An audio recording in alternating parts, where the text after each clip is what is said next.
What's up, guys? I'm Ben2000 YuGiOh. I am your friendly neighborhood Yu-Gi-Oh superhero, and today, guys, we're going to be talking about repeat performances, so to speak.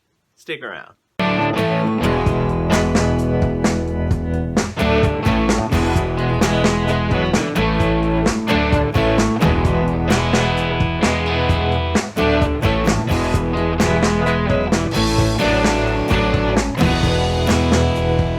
Alright.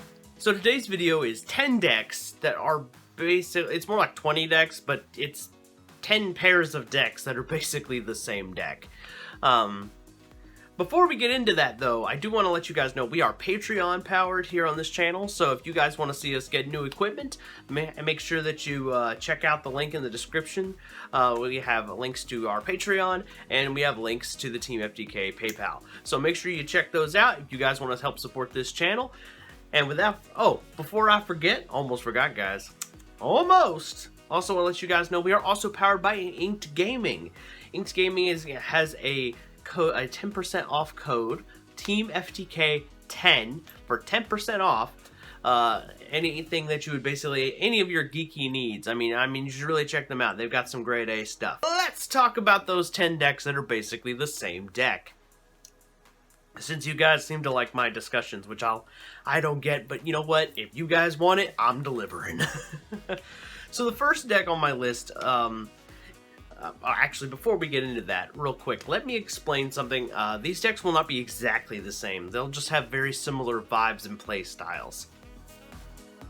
And some of them will do things in a very similar manner, so it seems like Konami is kind of repeating themselves a little bit. They just kind of update it, so... And clearly these two decks will basically be, you will definitely be able to tell which one is the better of the two. Alright, without further ado, let's get into it. So the first deck on my list is Blue Eyes, the Blue Eyes deck, and the Dark Lord deck. This is the first one where it feels very similar. These guys basically, their whole goal is to throw out big monsters and just wreck face. I mean, with a few key differences. Blue Eyes have a little more, negation power in their arsenal, and then of course the Dark Lords have a little more back row, but basically their whole goal is the same. Throw out big monster, beat the crap out of the opponent. The next one on my list is Salamangreats and Orcrust. Basically these are both a graveyard heavy deck with a lot of back row, but I would say that like Orcrust pretty much does everything Salamangreat does, only better. It's just Salamangreat is better on the wallet, so take your pick. The next one on my list is Earthbound Immortals and Tombs. Basically what these guys want to do is they want to say, oh, you have this entire board of monsters, I don't care, I'm just going to hit you. And obviously Earthbound Immortals, I think, do it a little better than the Toon deck does, considering they... But that's just my opinion. But that's where the similarities really end. They're basically big monsters attacking directly. That's their common denominator. The next one I have is True Dracos and Monarchs. Basically, anything that Monarchs can do, True Dracos will do the same thing, only better. Allowing you to go plus and get rid of your opponent's stuff. This one's going to be kind of a bit of an oddball. Spellbooks and Sky Strikers. This deck, obviously Sky Strikers is the better deck, but they basically have both are very spell reliant with a limited number of monsters that you primarily want to play. I mean, as far as I know, Spellbooks have never needed more than 10 monsters, at least in the time that I've played them. That being said, Sky Strikers have literally like a bunch of spells to get to their one monster, but I digress. They're both spell heavy decks.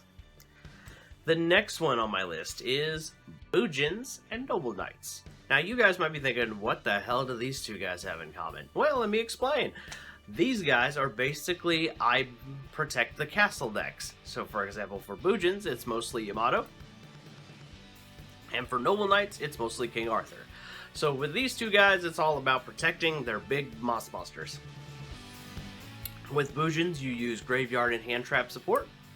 With the Noble Knights, you set up basically equip spells that act as floodgates, so to speak. Different method, but same goal. Both of these decks would also benefit from a banned card called Kaiser's Colosseum, so they both have that working in their favor. The next one is going to be a little stunny, and that is Magispectors and Magical Musketeers. Both of these archetypes are stun-based decks.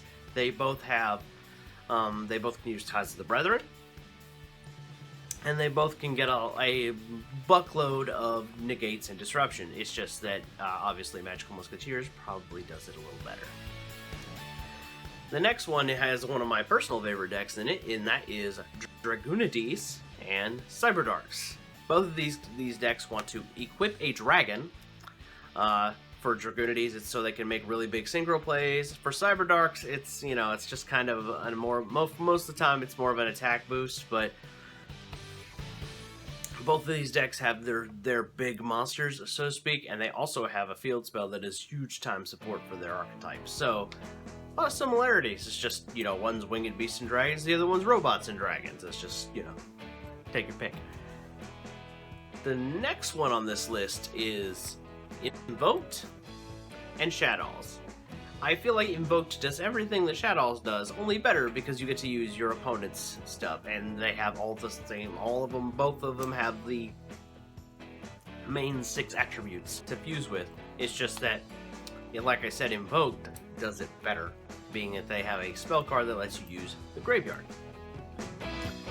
And the last deck, number 10, is ABC and Zodiac.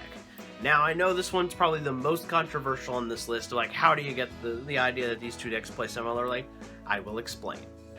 For example, ABC Buster Dragon and Zodiac Trident are basically kind of serve the same purpose. Their goal is to disrupt the opponent. Now, and both of these decks have also evolved in different ways depending on the ban list.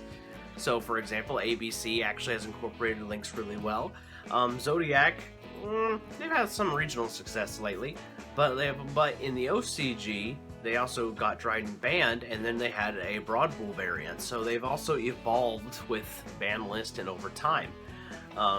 So they do have that in common, that they're both very flexible decks, and they also have, like, you know, their own search cards. You know, the field spell for ABC, we have the Tenki for the Zodiac deck, among other things.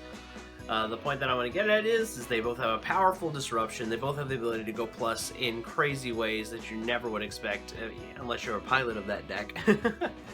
And they both have easy disruption built into their respective archetypes.